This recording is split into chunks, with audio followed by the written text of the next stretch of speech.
Thanks very much, Gemma, and welcome to those who are joining us. I've got certainly some current students and some colleagues, and also some past colleagues that I recognise in the list there as well. As Gemma indicated, we're going to spend the next 50 minutes or so together, and I'd like to take you through some of my own insights and experiences associated with the science of football. In particular, we'll look at Australian football, which is very much a unique Australian game, different to any of the other invasion games that are played throughout the world. So I'm going to do the right thing by you and by me, and I'm going to mute the video camera so you can just see my screen. Certainly encourage you to ask some questions as we're going through, and we'll take it. I'll probably pause about halfway through and provide an opportunity for some questions, and then we'll do that again at the end. So let me see if I can just get this camera off. I'll come across to my main screen, and away we go. So I've had a long association with Australian football.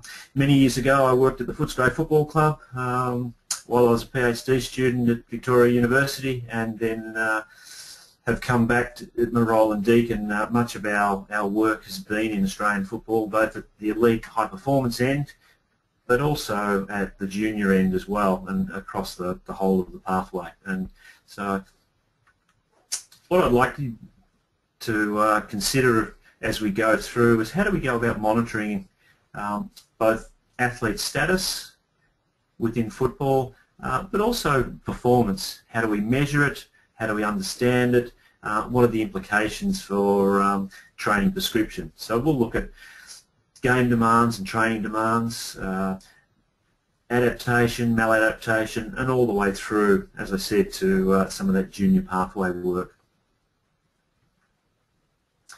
Perhaps to set the scene and to provide some context, this particular diagram provides an overview of our interests and our research focus in the area, and it provides a performance model. And ultimately, what we're interested in is performance, certainly at the elite end, and that'll be characterised by individual players and how they present at the here and now, related to their fitness, their skill, how competitive they are, their training history, even their genetic makeup.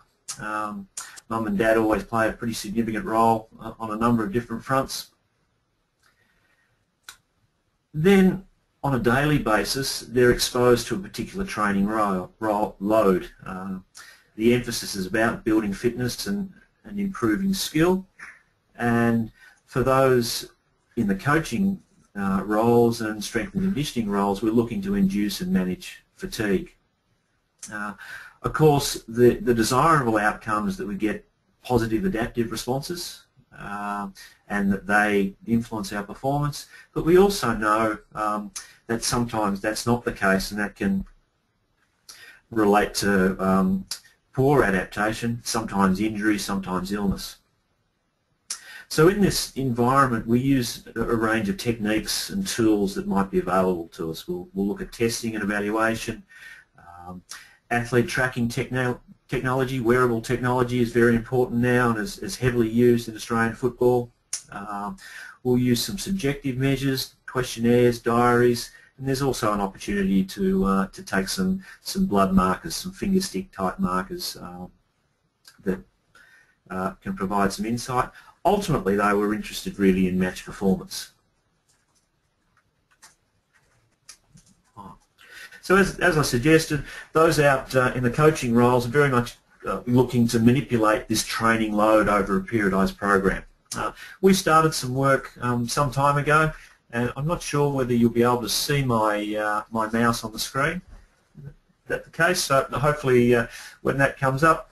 And this was work done at an AFL club, and as you'll see down the bottom in training load, manipulated training load for the squad, so for all the players playing each week, and you'll see that natural variation from week to week in training load. So there's a real attempt to periodise and manage that load. Sometimes it's based on their plans, sometimes it's based on travel, a whole variety of things. This particular look at load here is using GPS devices from the main training session. Most importantly though is up the top is the performance and how that tracks throughout the season. As you can see, this was done on individual playing statistics. So Champion Data provides playing statistics, and you'll see it in the newspapers and on the television fairly regularly with that type of information. Playing performance here has been managed very, very well, and it's fairly consistent throughout the season, and that's what you're looking for, to manipulate your load but still protect your performance on a weekly basis. We started to look at team performance but also look at individual performance and get a sense of how individual players are tracking and managing. And that's obviously very important because you have a range of ages, training histories, etc. Over here on the right of your screen you'll see an increase in training load and how that influenced individual player performance. So each one of those lines there is a regression of individual player performance. Some players you'll see will actually have coped reasonably well and very well with an increase in training load, but many others you'll see actually don't cope well with it and their performance deteriorates.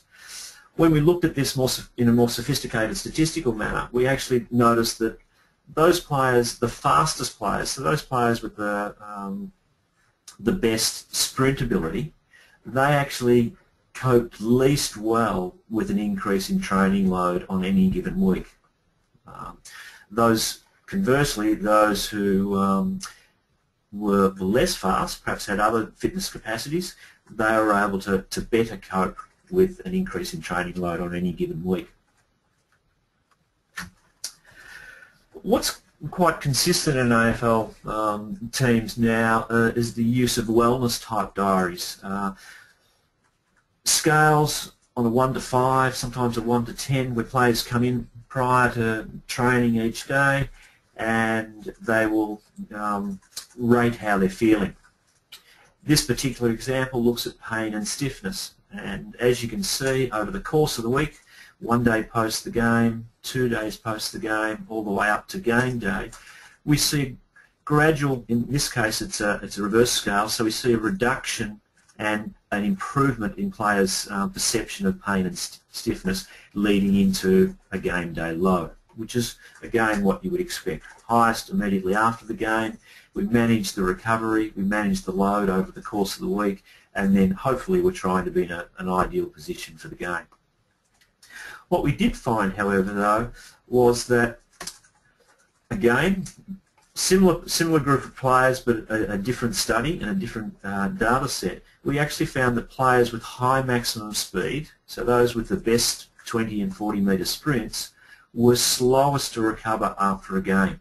So it's starting to suggest that some players have unique qualities, and under those circumstances may need to be managed in a slightly different way. These wellness type ratings and scores can be ideal because they're actually virtually a low cost, very easy scenario. So they can be implemented in a junior development or a club that perhaps may not have the resources. What we see here, certainly the wellness ratings are very sensitive to unloading. So you can see here in the middle of the season, a week off, a bye, and a significant improvement in those ratings of wellness. And then even this particular team was in the finals. They were fortunate enough to get the week's bye in the finals, pretty heavily sought after. And again, even with just a 1 week off leading into the most important game of the year, we still saw this improvement in wellness. This next slide looks at individual data on a daily, weekly basis for a single player over the course of the season. And this particular player had a hamstring injury early on, had a previous history of hamstring injuries, and also, again, a groin injury later in the season. You'll notice here these, in terms of fatigue and pain and stiffness, you're seeing these really large fluctuations from week to week, pre-game, post-game. And eventually that just took its toll, and a player experienced a hamstring injury at round 6. You'll notice if you come down to the very bottom of the screen where we're looking at stress, immediately the stress associated with the injury, and then the stress associated when they've completed their rehab, which is the grey area, but then they're coming back into training and playing, but they're still very stressed and concerned about the possibility of re-injury. So what are the practical implications for this particular work and those couple of studies? Certainly our recommendations to the club was that players with maximal speed and good speed repeatability certainly need to be diligent with their recovery practices because it may be delayed in those individuals, and also that they may need to be differentially managed and perhaps protected from some of the very particularly heavy, intense training in the middle of the week.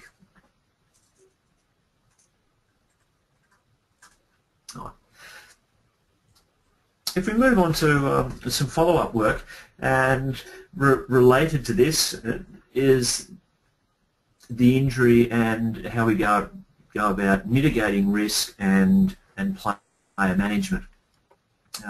Certainly team performance is well established that it's linked to injury management and the reduction of those injuries, and particularly to key players.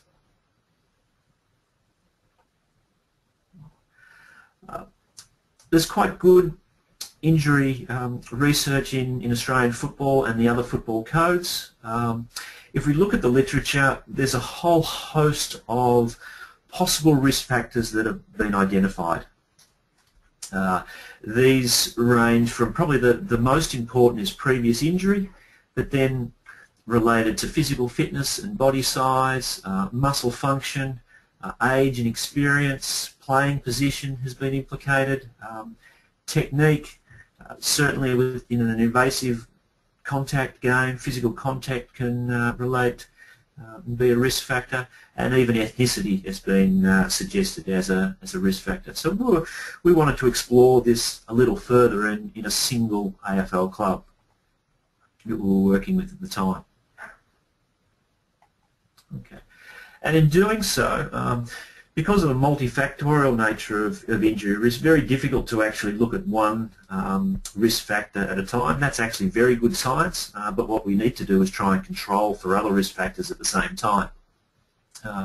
So in this particular study, we were interested in the following factors. So we looked at previous injury, ethnicity, playing position, age and experience, body size, and indices of physical fitness and how that might marry up. Just to perhaps give you some feel for the nature and the number of injuries, so injury incidents. Typically in AFL clubs around 40 to 50 injuries per season, and might be anywhere from the average number of matches missed might be anywhere from 2 matches to 3 matches, sometimes higher for more severe injuries obviously. Clubs, sometimes the better performing clubs, a little more conservative with that, and it probably also relates to the fact that they've got good depth within their playing squad. We see hamstring is the most prevalent, and then groin and hip. There's probably an even split between muscle and tendon type injuries and bone and joint injuries, and then a high proportion of lower body injuries as opposed to upper body injuries. This is a bit of a busy slide. It's hard to sometimes present statistical modelling in a graph type scenario. But what we did is we controlled for, firstly we did a univariate analysis where we just looked at the single variable and we looked at the incidence of injury. Then in a more sophisticated approach we actually looked at a multivariate analysis where we looked at each single variable but tried to control for every other one. So what we found is that some of these previous risk factors had no influence, so age, height, experience, 40-metre sprint, vertical jump and even position.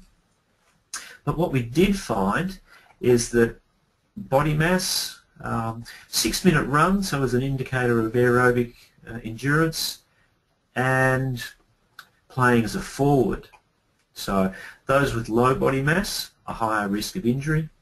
Those with poorer aerobic running fitness, a higher risk of injury, and playing as a forward, a higher risk of injury.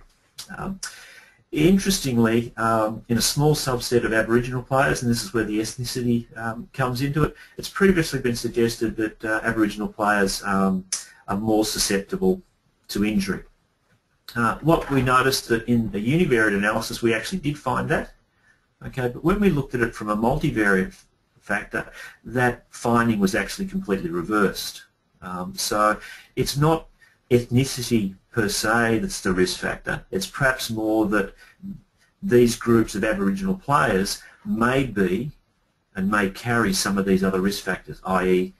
being slightly lower in body mass, having slightly poorer aerobic fitness, and perhaps playing as a forward. So the situation is sometimes more complex than what we're led to believe. There's one question at the bottom there. Which is, we have a question. Let's see if I can... you show players recovering...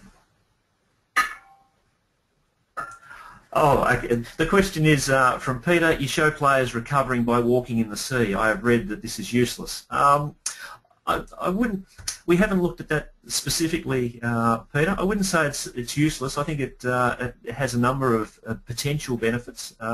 We do know that contrast therapies, so water therapies, hot and cold, can have a positive effect on recovery. So that's reasonably well established, and the evidence is there for that. The other side of it is also from a team perspective and a team management, ensuring that players after a game come into the club or get to an environment where they're actually doing some recovery, and they have that opportunity both from a team bonding perspective, but also a chance for the medical staff and the conditioning staff to see them. Once upon a time, I sort of suggested that I worked at the Bulldogs many years ago. They'd play on a Saturday and you wouldn't see them again till Monday, and that's well and truly gone from modern football. All right, so if I come back to some of our recommendations related to this injury risk, certainly that lower body mass and perhaps poor aerobic fitness are risk factors and should be managed. They're intrinsic and they're modifiable. Probably the best time to do that is in the pre-season. We'll also notice that later on in the presentation I'll talk about the athlete pathway and coming from junior footballs, but certainly many of our younger draftees come not being fully developed, so they are low in body mass, so that's a priority in the first 2 or 3 years within an AFL environment, and the same thing with aerobic conditioning and fitness. Okay. The other thing from a research perspective is that the complex nature of analysis and the use of more sophisticated techniques to try and get at some of the questions that we've traditionally asked. All right. So that led us on to some further work related to tackling and impacts in Australian football. It's a contact sport, it's an invasion sport. Over a number of years, we've seen a couple of trends. Certainly a trend related to increase in speed and intensity of the game. GPS technology has really helped us understand that because most, if not all, players now wear GPS units in games and in competition and in training. But we've also seen, as you can see here over on the figure, a doubling, tripling of the number of tackles over the last 10 to 15 years. And both of those have the potential to increase injury. Using these same wearable technologies, that as well as the GPS, they have accelerometers in them. we've been able to identify the impact forces.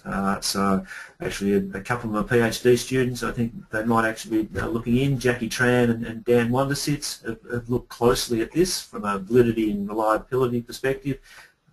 And Dan looked at running and change of direction, and in terms of G-force we see about 2 to 5 for running and change of direction, and for drop landing, so jumping off a box down onto the ground, anywhere from 3 to 6G.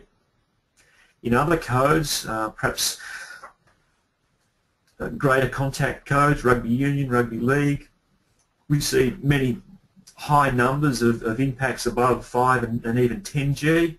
And in American football, there's even reports of head impacts at above 20 to 25G, quite phenomenal in G-force impacts. We're less aware of what those impacts might be in Australian football, hence our reason for having an interest in addressing that. So this was a piece of research that was done, Owen McLean, who was, the work was done down at North Melbourne Football Club.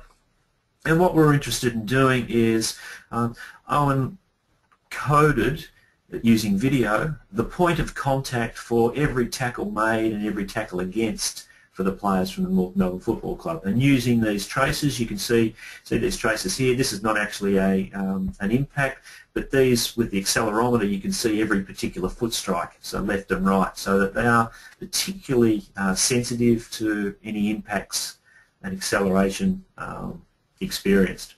And we'll see very, very large spikes with a particular point of contact. We looked at a 3-second tackle window, so a couple of seconds before and a second and a half afterwards. We were interested in the velocity and the force at impact. We tended to find that the velocity of impact was around the jogging rate. If you see perhaps a traditional bell type curve, certainly perhaps skewed to the right for higher running speeds. Mostly the tackles were experienced between probably 7 kilometres an hour and 20 kilometres an hour. But we certainly saw, up to 10% of those at the velocity at impact on the player was 20 kilometres and more. I think the highest we saw was at 32 kilometres an hour at the point of impact. And again, if you're chasing someone, that's less of an issue. But if you're head-to-head or coming from the side, then there's some significant force at the point of impact. And that was really our next question.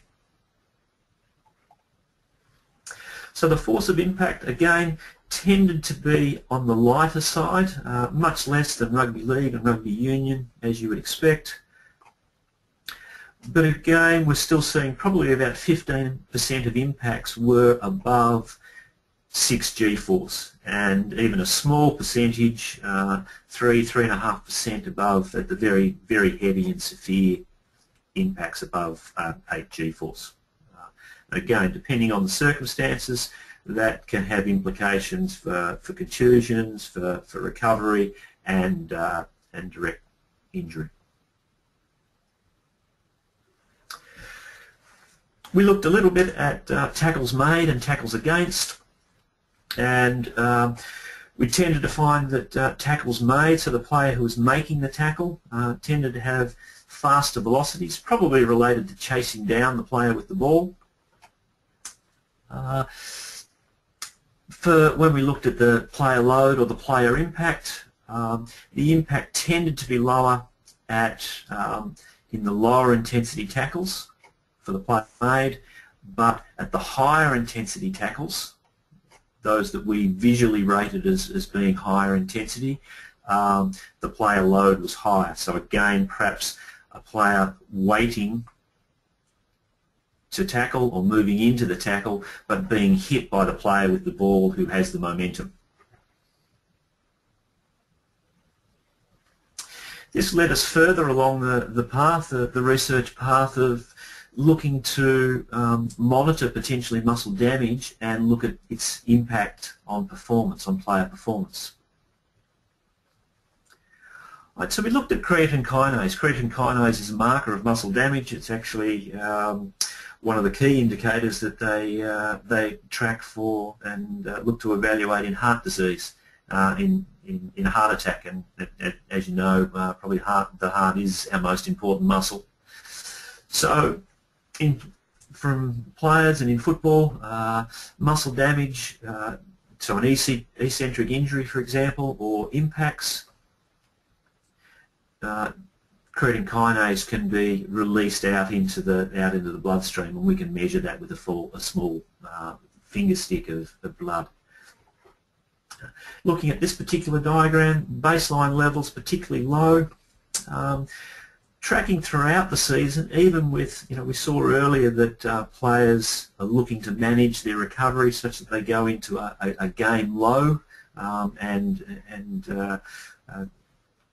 are fully recovered prior to the game. The reality is athletes at this level are probably never fully recovered going into a match, but it's actually managing that. So you can see, significant. There's probably close to a 400 or 500 change between baseline and pre-match, and then we see another 200% increase from pre-match to immediately post-match.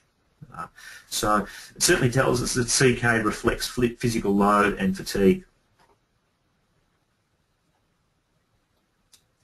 We were interested in how this influenced performance. Just because it improves just because it increases doesn't necessarily mean that it's going to adversely affect performance. So we looked at it in a number of different ways. The first way was a coach's rating of the player's performance. And we did find that those players with the highest rating of performance, so a coach's rating of 3 on a scale of 1 to 3, actually had the lowest creatine kinase prior to the match. Those players who had the lowest rating of a coach's rating 1 tended to have, and again these are very much trends rather than absolutes, tended to have higher CKs going into the match. We also looked at playing statistics, back to the champion data statistics that we looked at, and we were able to certainly confirm that a high pre-match CK had a decrease in performance, but there were some unique things going on with players, with individual players, and we found that playing experience was able to override this potential influence of pre-match CK.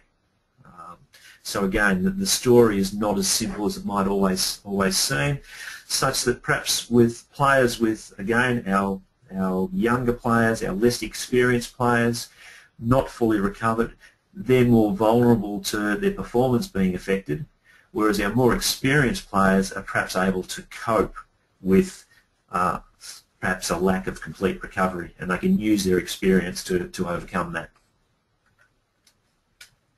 Right, I might just... Question from Paul at the bottom. Paul, from Peter again, and the question is, how much research done in the psychology effect on injury in football?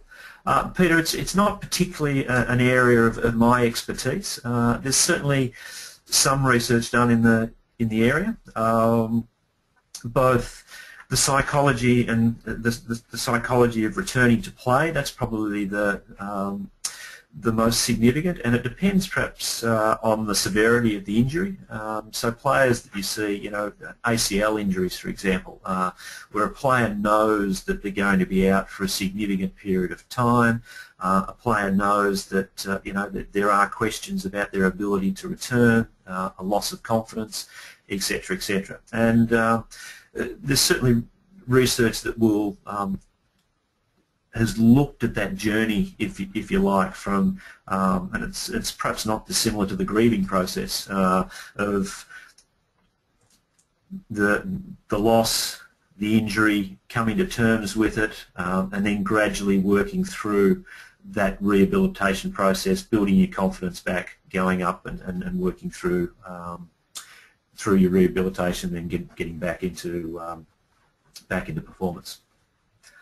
Okay, I might move on if I may. I'm just conscious of time, and I'd like to switch our focus from elite performance and at the AFL level and move down into junior levels of competition. There's certainly some overlaps here. If we get a chance, we'll come back to some other questions. I've certainly left some time, hopefully at the end, to deal with some other questions.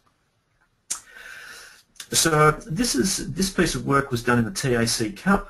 Brendan Henderson, who's on staff here and was doing his masters with us, and we were interested in training and competition loads in elite junior Australian football. Our understanding, as you probably got a sense over the last 20 minutes or so, that our understanding at the elite level is generally good, but that transition and that pathway can be a huge step up. What do we know? What don't we know about those 16 to 18, 19-year-old individuals who are looking to be drafted and go on and progress their career? So we had 77 players that we tracked from a number of different teams, both regional and down here in Melbourne. As you can see, often the height, they're well developed in terms of their height. Their body weights in comparison to AFL players are lower, hence that link to injury as we saw earlier. What we did find, and this really surprised me, there was a number of these individuals, even at the 16 to 18, 19-year-old. Often the assumption is that they're all in school. 42% of them were working. Some of them, certainly the country players, many of them were doing manual work. Looking down, virtually half of them had experienced an injury that kept them out for 4 or more weeks, and 16% of those players had already undergone surgery for an injury. And again, 40% of those had already been injured in that year. So significant for injuries are significant both at the junior level as well as obviously the senior level. Looking at the player loads, this is a little bit of a busy slide, and I won't go into all of the detail, but typically for those that were playing in the TAC Cup, certainly those that are at school have often got demands placed on them. They tend to be talented athletes and being requested to compete and train in other sports as well as football. But some of our players, the average were averaging up to 400 minutes, 400 to 500 minutes a week in training, either weight-bearing load, non-weight-bearing load, football training, or actually competition. And if you come down here, there was a small number, 16 players above 500 minutes a week, and an even smaller number again, but still important, that doing more than 600, so 10 hours a week of actual physical load, quite significant. So what are the challenges for working in this junior development elite pathway space? Certainly adherence, from a research perspective, getting data, and particularly that wellness type data, can be particularly challenging with young adolescent boys. So we learned some lessons about our methods and how best to try and collect that information. There were certainly some issues around coaching priorities. Many of the players, many of the coaches only get to see them, 1 or 2 times a week during training and then on game day. So, and that's the jump up to an AFL level for those that are lucky enough to get drafted is quite significant. So, it's a huge step up. So how do you manage those expectations, and what do you prioritise? Certainly at a junior development level, limited in staff support and sometimes expertise, or at least the extent of expertise in terms of science and medicine and coaching and assistant coaching. And there are just so many external uncontrollables that at this age level that are very hard to deal with.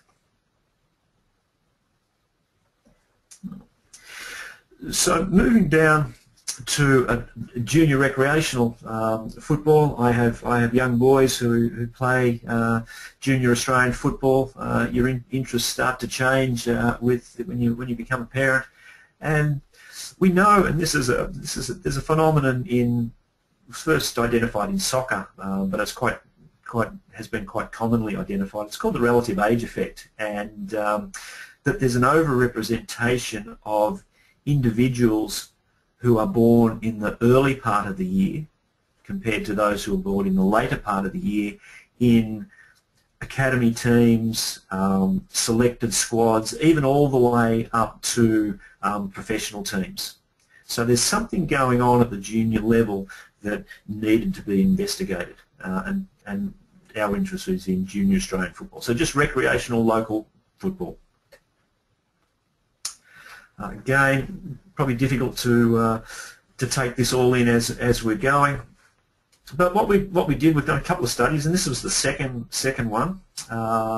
And this particular study looked at the under 15 competition, which tends to be the age or the age group where we get this real spread in age and development. So there's a combination of those that are early maturers, average maturers, and late maturers, and you may personally be able to relate that and where you may have sat within your own development. Okay, so those that are certainly early maturers, on average, they were 72 kilos. This is in the under 15s, 72 kilos, and yet our late maturers were only 55, 56 kilograms. So clearly one group is at a significant advantage compared to the other group. And this cascades down not only into physical requirements but also into fitness requirements. Certainly in most demonstrated in speed and power metrics, less so in the shuttle run, which is aerobic endurance.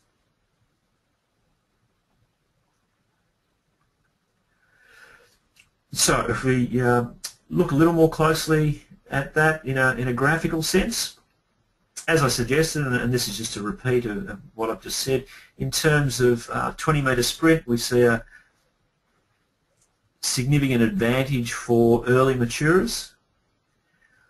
That's fine from a fitness testing perspective, but does that actually translate into a competition environment?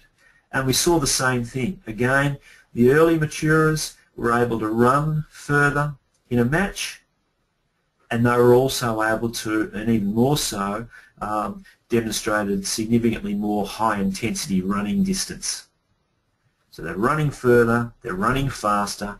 Does this give them a greater potential to be involved in more contests and be a more effective influence on the game? That's important both for the player, but it's also important for the coach, because one of the issues is, and this is perhaps where the relative age effect comes into it, is do we have equitable opportunities for these individuals? You can't influence whether you're an early mature or a late mature, but a coach can decide to give everyone a fair go, or they can decide that, okay, I want to put my biggest and strongest in the key positions, and unfortunately those who are late the maturers or might be a little bit younger, they can start on the bench, I'll stick them in the back pocket, whatever it might be. We all know that everyone catches up physically, but we just go through growth spurts at different times. So the unfortunate ramifications for that might be that those individuals who are late maturers may not get the opportunities, or they may drop out because they haven't been afforded those chances, and that's a loss for the individual. It's a loss for the sport. We've further extended this work at a local club. With a view to, again, try and get at this quote here, you cannot speed up a child's maturity, nor should they be advantaged or disadvantaged because of it. The next step in this research for us was to actually look at whether the running performance in a game then translated actually into playing performance, i.e. the number of disposals and the effectiveness of those disposals and what might be going on under those circumstances. We were able to certainly confirm previous findings that 20-metre shuttle run improves across the age groups, 20-metre sprint also improves across the age groups, and vertical jump and power improves across the age groups. Right, so that's really just a confirmation of our previous work. Right. This looked at performance. So what we did, and using different technologies, we videotaped the game. We used video coding software to identify all the disposals, and then we looked at those that were effective and those that were ineffective.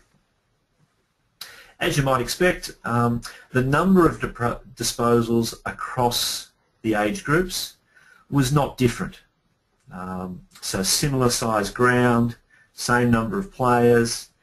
You wouldn't expect a greater number of disposals necessarily, perhaps with some subtle changes. But what we did see, and it might be expected, is we did see an improvement in this number of effective disposals. So clearly, as players are getting older, they're improving and their skill is being refined.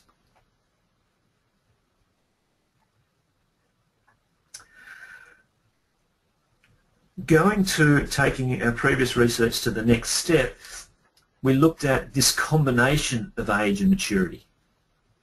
Okay, so the previous work just looked at biological maturity and their growth spurt, whereas this actually looked at the combination of their biological maturity and whether they're old or young.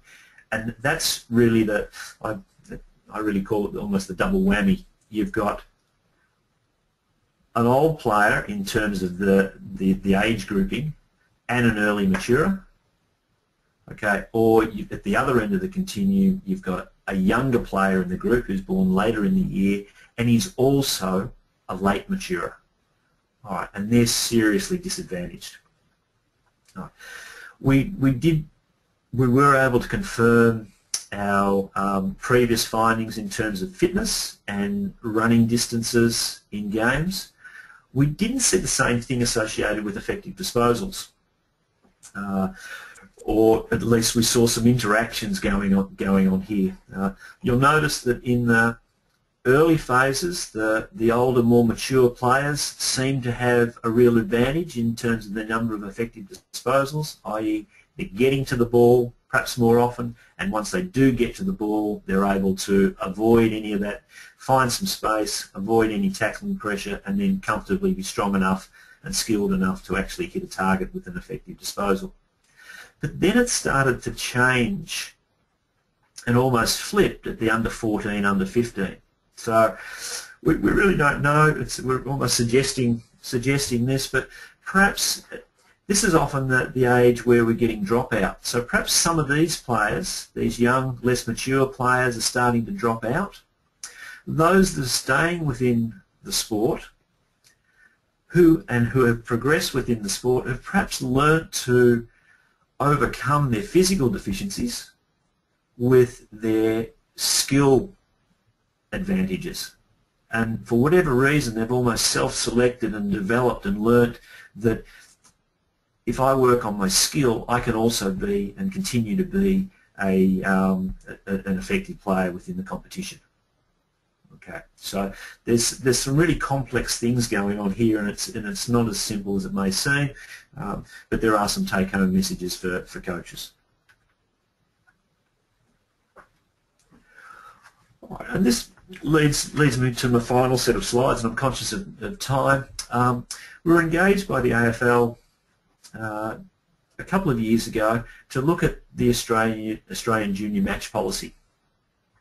And the AFL, as have many sports around the country and internationally, have introduced modified rules and modified sport. The concept being that juniors shouldn't necessarily be playing an adult version of the game. they have different requirements, the sport has different requirements, then consequently the nature of their competitive environment needs to be different and their training environment needs to be different. The AFL had a match policy. The reality was, though, that many of the traditional footballing states, those that tend to be in Australia in the southern hemisphere, down south, Victoria, Western Australia, tended not to fully adhere to the policy, whereas those newer non-traditional footballing states in the north, in New South Wales and Queensland, tended to adhere to it quite rigidly. So the AFL wanted us to look at compliant and non-compliant and look at the policy. And we did a variety of things. I won't present it all here, but we looked at coach and administration behaviour. We looked at parental behaviour and spectator behaviour during games, and we also looked at the same sort of things that I've previously been presenting about running distances and kicks and disposals and involvement in the game. So the cultures within the different compliant versus non-compliant were quite stark. And perhaps to give you a sense of where that might come from, again, quite a busy slide, but the modified rules are progressive from the under 8s up to and start to diminish to about the under 12s where they're playing a full version of the game. But it looks at ground size, so smaller grounds. It looks at zones. It looks at placing restrictions on bouncing. Looks at tackling, so it diminishes tackling. Limits kicking off the ground, again to develop skill. A really important one is the de-emphasis of scoring, ladders and finals competitions.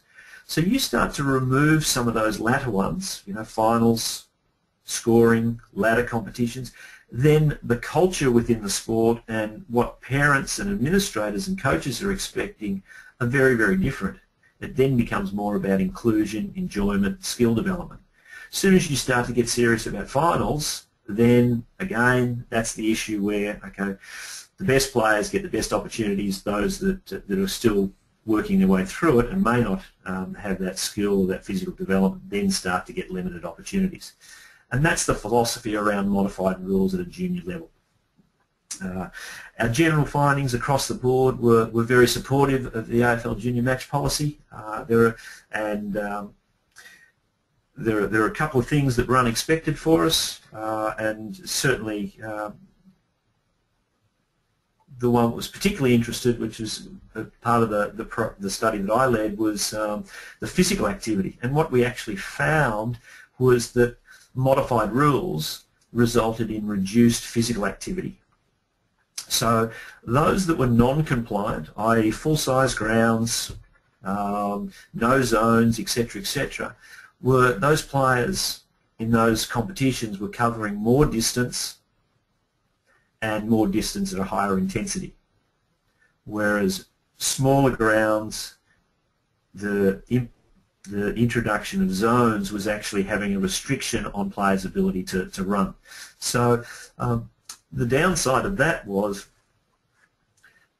administrators and policymakers need to think about the implications of any changes. We know that for every action there's an equal and opposite reaction. So an introduction of a rule will have some knock-on effects. It's just them looking at trying to understand what those knock-on effects are and how we might manage those.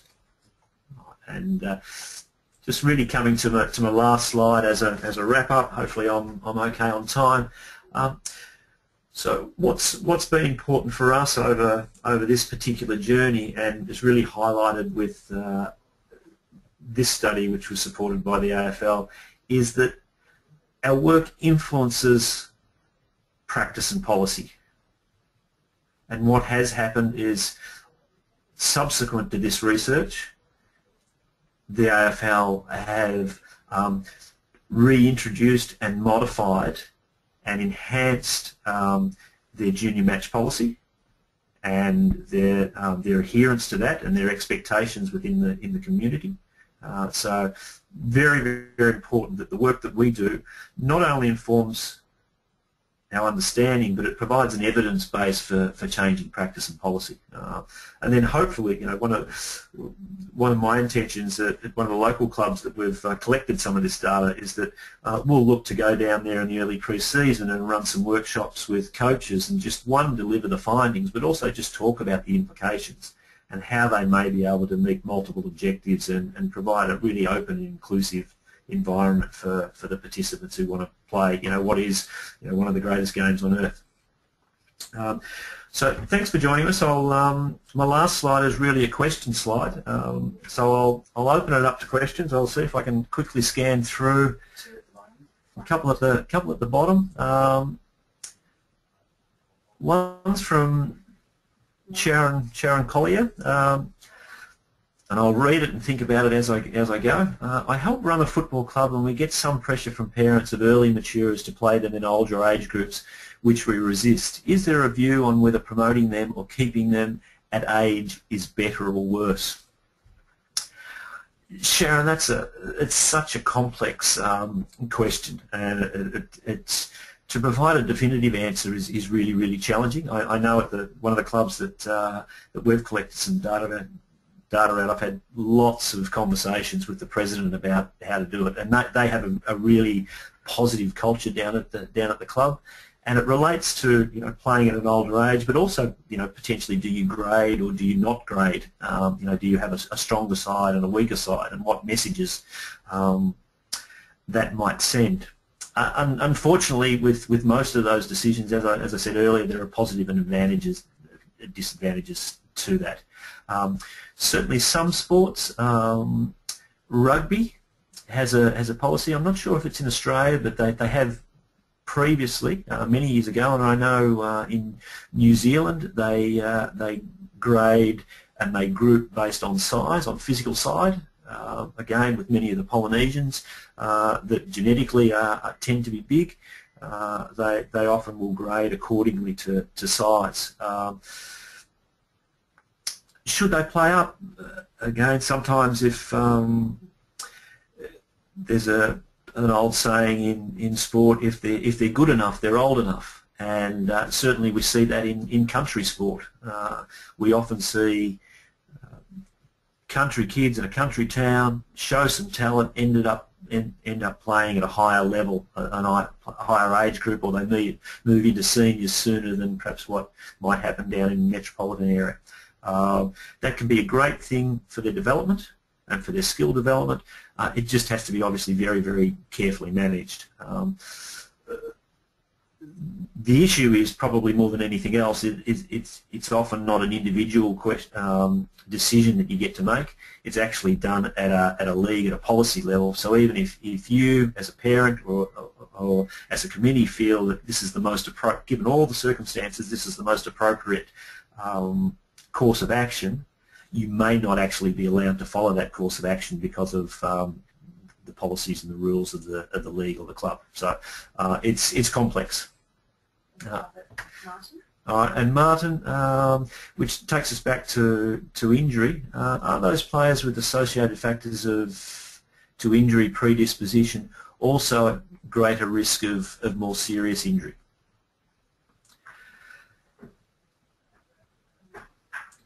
Martin, we haven't looked at it directly, and again, that's probably a subset. Martin suggests as an example, again, ACL injuries. We haven't looked specifically at serious injuries. Most of the injuries, as you would have seen from our data, was related to soft tissue injuries. They tended to be lower body. They tended to be, or contact-related injuries. The risk factors associated with ACL, again, are very significant, and they're fairly broad. So, Martin, unfortunately, I'm not sure I can fully answer that one for you. All right. So I think it's. Thanks very much for your time. Hopefully that's provided some insight. As I said, some past and former colleagues. Much of the research that I've presented has been done here at Deakin Centre for Exercise and Sports Science. Much of it is student-related research, either through an honours or a PhD program. We're continuing this work, so if there's opportunities and interests from people out there, we'd love to hear from you. So thanks again, and hopefully it's had some impact. Bye. Hello, this is Gemma again from the Deakin Alumni Office. Thank you very much for joining us, spending your lunch with us today. As I mentioned earlier, we do welcome any feedback. If you want to send us an email to deakinalumni@deakin.edu.au, please allow about a week for the recording to be made available on the Deakin Alumni webpage.